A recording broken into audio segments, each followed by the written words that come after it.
네, 반도체 기업 시설 투자에 대한 세액 공제를 확대하는 조세특례 제한법 개정안, 일명 K칩스법의 국회 통과가 가시권에 들어왔습니다.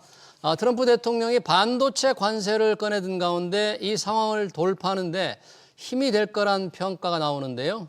하지만 반도체 특별법은 여전히 발이 묶여 있습니다. 반도체 업계에 어떤 지형 변화가 생기고 있는지 박준영 전 삼성전자 연구원 모시고 얘기 들어보겠습니다. 연구원님 어서 오십시오. 네, 안녕하세요. 반갑습니다. 자, 이 반도체 우리 K칩스법이 국회 기획재정위원회 소위를 통과했습니다. 이게 반도체에 대한 주요국들이 현금을 막 다발로 턱턱 던져주니까 우리도 뭔가 기업을 지원하자 하는 얘기가 있으면서 그러면 우리는 시설 투자 세액 공제를 좀 늘리자 해서 이제 법안이 나왔는데 네. 뭐 오래 걸렸잖아요. 우선 소위를 통과했습니다만 내용이 어떤 겁니까 이게? 네, 일단 말씀하신 대로 이게 조세 제한 특례법 개정안입니다. 네. 그 얘기는 그 전에 뭐가 있었다는 거겠죠. 그렇죠. 그래서 2023년에 특히 K칩스법 해가지고 주로 이제 조세 제한, 말하자면 세제 혜택을 중심으로 해가지고 원래 일반 기업들이 대기업들이 보통 세제가 3% 정도 되고 중소기업들이 보통 12% 정도 되거든요. 근데 거기에다가 플러스 10%를 더해준 겁니다. 그래서 대기업이 15% 정도, 그다음에 이제 중소기업이 25% 정도 해가지고 그걸 2년 정도를 진행한 겁니다. 2년 정도 해왔는데. 네, 했는데 이제 아직도 좀 더 부족하고 더 해줘야 되고 말씀하신 대로 보조금 막 주는데 이거 더 해야 되는 거 아니냐? 선진국들은 막 현금 다발 안겨주는데. 맞아요. 네, 그래가지고 5%를 더 추가했습니다. 5%를 추가해가지고 지금 이제 이 안으로 봤을 때는 대기업 20%, 20%. 예, 중소기업 30% 정도의 세액 공제가 있다는 것이 주를 이루고, 네. 근데 또 아시겠지만 중소기업 좀 더 어렵잖아요. 네. 그래서 이제 R&D라고 하는 예산의 그 R&D 투자에 대해서는 그 일몰 제한이라고 하는 걸 좀 제한해서 무슨 얘기냐면은 일몰제. 예, 그래서 이제 세액을 더 내야 되는데 이걸 좀 더 유예해 줄게입니다. 세금을 내야 되는 걸. 예, 이게 그래가지고 좀 늘어난 거예요, 그게? 그거가 기한이 늘어났습니다. 기한이 늘어났고요. 예, 그래서 예전에 이제 올해 끝내야 되는데 2029년까지 5년 연장.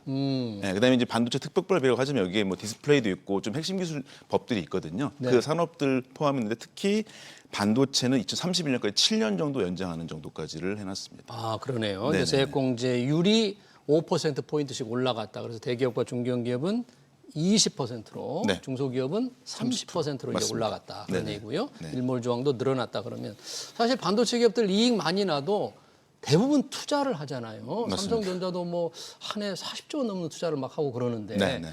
요대로 본회의에 통과돼서 시행이 된다면 우리 반도체 회사들은 세액 공제를 어느 정도 더 받게 될까요? 네, 말씀하신 대로 작년에 삼성전자 정도는 정확히 46조 원 정도를 투자했습니다. 40조 원 46조? 넘죠. 거기에 이제 5% 더 되지 않습니까? 그러면 이제 0.05를 곱하시게 되면은 1년에 한 2조 3천억 정도를 추가적으로 혜택을 받고 하이닉스는 20조 원 정도 작년에 투자를 했거든요. 20조. 그러면 거기다 또 곱하시면 1조 원 정도를 받게 돼 있습니다. 네, 그래서 이제 그 정도의 추가적인 혜택은 있습니다.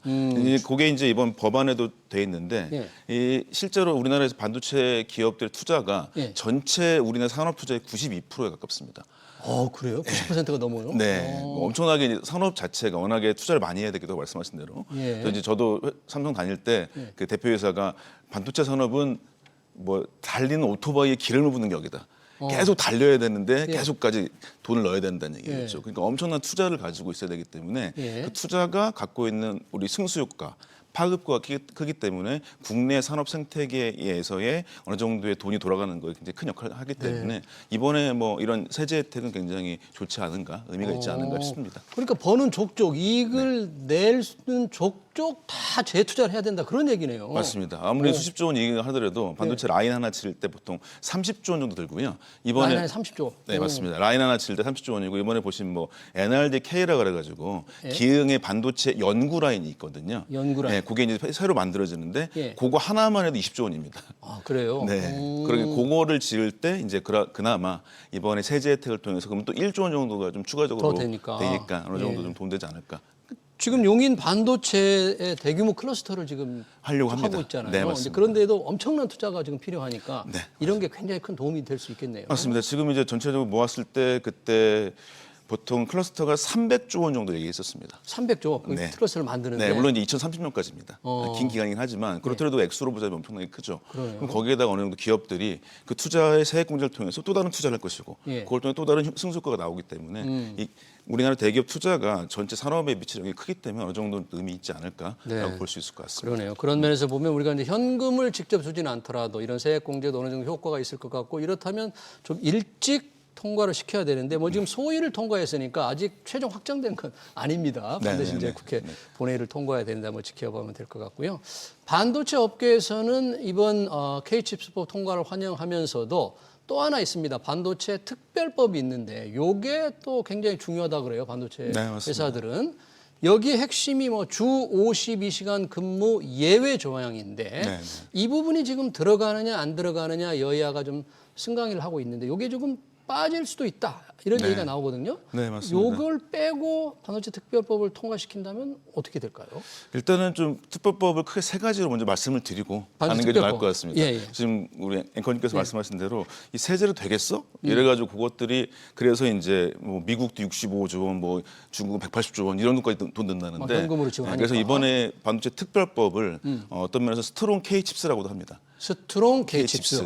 그래가지고 기존의 세액 공제가 아니라 실제로 보조금을 줄 게가 있습니다. 저번에 첫 번째가 보조금 주겠다. 보조금. 네, 두 번째가 인허가와 인프라를 지원하겠다. 인프라 지원. 네, 마지막에 말씀하셨던 이 52시간 근무를 예외를 할 것이냐 말 것이냐에 대한 문제. 나머지 것도 많지만 그것들이 이슈가 되고 있는 건 맞습니다. 네, 그 중에서 지금 주 52시간 예외 조항이 가장 지금 조금 첨예합니다. 여야가 의견이 다른가요? 맞습니다. 연구원을 오래 계셨는데 업계에서는 어떤 의견들을 지금 반도체 업계에서는 어떤 생각을 하고 있나요? 이 부분에 대해서. 일단은 이거의 발의 여부라고 하는 원인이 뭐였느냐. 예. 실제로 이제 산업의 위기이기도 하고요. 국가적 위기이기도 한데 뭐 어떤 기업이 이길 수도 있겠다라고 하는 거가 있었었고요. 예. 그래서 이제 그게 어떤 경영층이나 일하는 사람들에 따라서 좀 의견이 많이 갈릴 수밖에 없습니다. 이 의견이 갈린다. 네네네. 52시간 예외가 필요하다는 생각 네. 또는 아니다. 그냥 뭐 근무 기존 시간만 너무 것으로. 늘리는 게 아니냐. 네네네. 그런데 지금 업계에서는 이 예외가 꼭 필요하다고 주장하는 편인 거잖아요. 그거는 이제 주로 이제 경영계 쪽에서 많이 말씀하시는 건 있습니다. 왜냐하면 이제 이번에 2월 3일 정도에 그때 이재명 대표 중심으로 해가지고 더불어민주당에서 토론회를 진행했었어요. 직접 주재했죠. 2시간 반인가 했었었고 그때 이제 뭐 저기 민주당 기재위 쪽이나 그분도 앉아 계시고 의원들끼리 이쪽에 이제 경영계 계셨고 이쪽에 이제 노동계 계셨는데 그렇게 모였었을 때 의견들이 저는 다른 의견이 나왔습니다. 어떻게 해요? 일단은 이때 우리 한번 얘기를 해보자라고 했던 거는 이재명 대표도 이 특례법 같은 거 예외 조항을 우리 검토해봐야 되는 거 아닐까요? 해서 이제 이재명 대표가 그런 얘기를 한 거죠. 네. 협상을 해봅시다라고 한 거였는데 여기에서 가장 큰 가정은 이재명 대표는 그렇다고 해서 우리가 1년 동안 총 노동 시간 늘리자는 건 아니죠라는 가정을 갑자기 얘기했어요. 네. 근데 전체 이제 시간 늘리는 건 아니다. 그렇죠. 근데 경영계 쪽이나 그다음에 이제 우리가 경영계에서 얘기하는 화이트 칼라 exemption이라고 해서 그러니까 화이트 칼라 사무직의 혹은 영구직의 고소득층 같은 경우는 노동 시간이 예외가 없거든요. 제한이 없어요. 미국 같은 노동 경우. 시간 제한이 없다. 없습니다. 그러니까 그런 전문직들. 거죠. 네, 맞습니다. 네. 전문직, 관리직, 이런 그다음에 이제 뭐 그런 쪽으로 보시면 될 것 같은데 이 사람들처럼 미국도 이렇게 열심히 일하고 있는데 그러면 그 일부 사람들은 일은 하게 해줘야 되는 거 아니냐? 해야 될 그런 필요성이 있을 때 몰아서 일을 해야 되는 주 52시간 네. 까다로운 규제로는 예를 들면 주문을 맞추기 어려운 경우에 R&D 인력은 예외를 해줘야 되느냐 좀 합리적으로 들리지 않습니까? 그건? 근데 이제 요것들이 여러 측면을 고려할 필요가 있습니다. 어떤 거요? 첫 번째로는 이 보시게 된다면은 반도체 연구라고 하는 게 어떤 부분마다 좀 차이 좀 있거든요. 근데 우리나라가 굉장히 잘하고 있는 소위 반도체 공정과 생산이라고 하는 측면들이 있습니다. 이 측면은 통상적으로 뭐 3개월 일하고 몇 개월 쉬고 이런 게 불가능하고 통상적으로 제품 개발에 보통 1년 반 정도가 걸리거든요. 1년 반. 네, 1년 반 정도. 그럼 1년 반을 동안 그러면은 이거를 1년 반을 일하고 나서 1년 반 쉴 거냐? 집중적으로 1년 반을 해야 될 정도예요. 네, 맞습니다. 그리고 이제 그게 범위가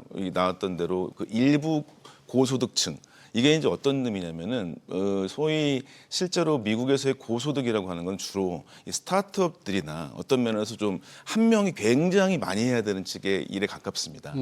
예, 그다음에 거기에서 이제 뭐 소위 이제 노동에 대한 문제도 생기기도 하는데 반도체 우리나라처럼 대기업들이 모여 있을 때는 네. 연봉이 1억 5천이든 연봉이 3천이 4천이든 다 같이 앉아 있어요. 한 사무실에. 그다음에 예, 반도체를 만들 때는 통상적으로 보통 한 1,000명, 2,000명의 인원들이 보통 제품 하나 만듭니다. 네. 그러면 1,000명이라는 사람들이 다 달라붙어야 제품이 만들어져요. 똑똑한 사람 뭐 몇 프로, 1억 5천 넘는 사람 10사람 가지고 만들어지는 게 아닙니다. 네. 그 말하자면은 10사람이라는 걸 풀게 되면은 모두가 다 풀게 됐죠. 이런 형태가 과연 맞는 노동이냐라고 하는 것들이 충분히 있기도 하고 예. 두 번째로는 이제 발례가 될 수 있는 게 삼성 같은 경우는 이제 2017년까지 권오현 부회장이라고 했던 대표이사가 있을 때 네. 아까 말씀드린 대로 그 달리는 오토바이 기름 붓는다고 얘기했던 그 양반입니다. 네. 예, 그 양반이 얘기했을 때 워크 스마트라 그래가지고 워크 스마트. 예, 워크 하드가 이제 아니다. 스마트를 해야 됐다. 근데 그렇게 했더니 반도체 업계에 독보적 1등이 됐고요. 파운드리 쪽은 TSMC랑 추격할 정도로 따라갔었어요. 예. 그런 경험이 삼성에 있고 예. 그다음에 이제 이런 형태로 지금은 봤을 때 과연 노동 시간이 굉장히 중요하냐 여부가 HBM을 성공한 하이닉스가 네. 봤더니 특별근로 연장 시간을 하지 않고 있고요. 특별근로 연장을 안 했어요. HBM의 경우에는. 그다음에 43시간밖에 일을 안 했다는 거예요. 그래요. 그러니까 이제 이게 실제로 일하는 시간이랑 이게 실제 성과라고 하는 것과 이게 매칭이 되는 거냐 그것보다는 일하는 방법이나 일에 대한 평가나 경영 전략이나 이런 것들을 같이 모듬은 다음에 그러더라도 많이 필요하다. 네. 그러면은 인센티브를 주는 방식은 법에서 정할 게 아니라고 볼 수도 있는 거죠. 네. 왜냐하면 법은 최소한의 기준이지 않습니까? 네.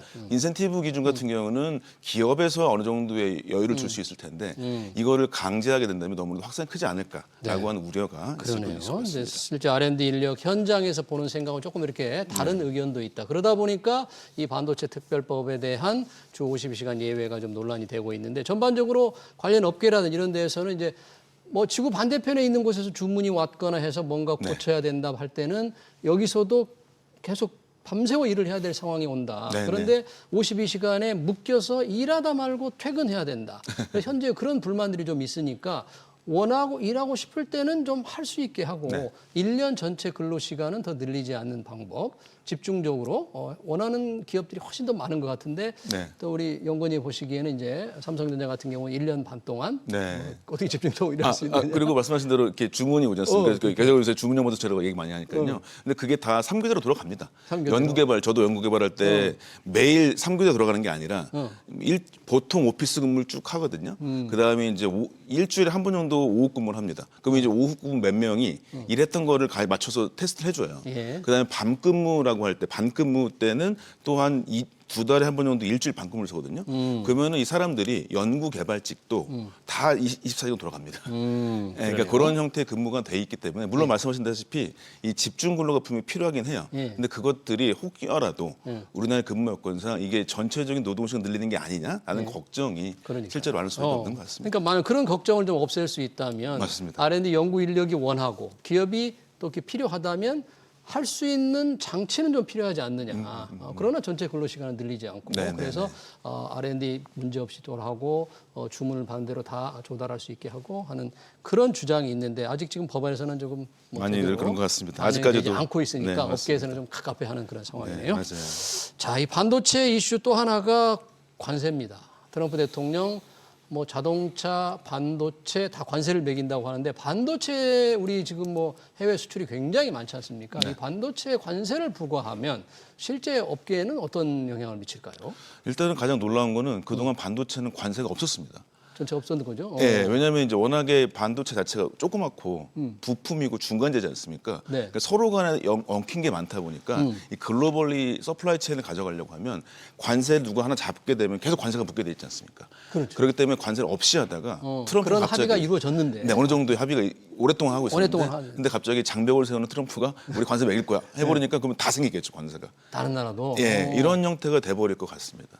근데 이제 그거는 그럴 것 같다라고 하는 게 있고 우리는 산업으로 좀 디테일하게 들어가 보면 그러면 우리가 어디에 반도체를 수출하냐? 우리나라가 네, 어떻게 우리나라가 수출하고 만들어서 있어요, 주로 생각해 보시면 반도체가 만들기 완성품으로 가야겠죠. 네. 그러면 이제 반도체를 우리나라가 만들었던 거를 어느 디바이스 생산체로 가야 됩니다. 네. 그게 대부분 아시겠지만 중국이겠죠. 중국으로. 중국, 홍콩, 베트남이 많습니다. 그러니까 소위 동남아의 인건비가 싸서 조립 공정을 중심으로 해서 완성품을 만드는 곳이 거의 3분의 2에 가깝습니다. 네. 그러니까 중국, 홍콩이 50% 정도 되고, 홍콩, 그다음에 또 베트남이 베트남. 12%, 예. 대만이 7, 8%, 그다음에 미국이 8%입니다. 네. 미국 8%는 보시면 딱 아시겠지만은 데이터 센터, 데이터 센터. 그다음에 이제 미국의 자동차의 차량용 반도체. 예. 이런 거 같은 거 일부 있기 때문에 현재 미국에 들어온 반도체에 관세를 매긴다. 1차적으로 영향이 아주 많지 않을 것 같다. 철강이나 예. 자동차 부품이 예. 미국에 엄청나게 우리가 수출하거든요. 자동차 아시겠지만. 특히 그렇죠. 맞습니다. 네. 그게 이제 그러니까 요주의 인물이 주로 철강과 자동차가 거지 않습니까? 지금. 그렇죠. 네. 반도체는 네. 8% 우리 8% 수출에. 정도입니다. 네. 그러니까 영향이 크지는 않을 텐데 크지 그래도 않다. 뭔가 이게 관세를 매기게 되면 그 시장, 미국 시장의 8%라고도 영향이 있으니까 이거를 최소화할 수 있는 어떤 협상할 수 있는 우리가 여지가 좀 있을까요? 일단은 가장 중요한 거는 말씀드린 대로 동일하게 이거의 최종 소비자가 누구냐. 최종 소비자. 그러면 이제 첫 번째로는 미국의 IT 기업들이 최종 소비자입니다. 그러겠죠. 예를 들면 이제 엔비디아가 미국 회사인데 예. 엔비디아의 칩에 누가 들어가 있냐? 네. 삼성하고 하이닉스, HBM 같은 게 들어가 있죠. 그다음에 그렇죠. TSMC 대만 칩 들어가 있지 않습니까? 네. 그러면 그 사람들이 자기가 관세를 매기게 되면 그 사람들이 가격이 올라가겠죠. 그러니까 IT 회사들이 민원이 생깁니다. 우리 칩 비싸지거든요. 양으로 비싸다. 비싸다는데 하나에 4천만 원 넘는다는 GPU가 또 올리겠단 말입니까? 요거에 대한 민원이라고 하는 거 우리가 충분히 좀 그걸 가지고 협상을 할 수도 활용을 있을 좀 해서. 네, 맞습니다. 결국 미국 기업들이 손이 아니냐. 우리 반도체 관세를 그렇습니다. 매기면. 그렇습니다. 그러니까 이게 매기면 안 된다 그러는데 네. 트럼프 대통령 매긴다고 했으니까 실제로 이제 언제 매길지 좀 지켜봐야 될 것 같네요. 네. 그러나 미국에 우리가 수출하는 반도체가 전체 한 8% 정도. 네, 맞습니다. 당장의 큰 충격은 없을 것이다. 이렇게 좀 정리를 할 수 있을 것 같네요. 네, 알겠습니다. 네, 알겠습니다. 반도체 시설 투자에 대한 세액 공제 확대, K칩스법 그리고 반도체 특별법까지 관련 얘기 잘 들었습니다. 지금까지 박준영 전 삼성전자 연구원이었습니다. 고맙습니다. 네.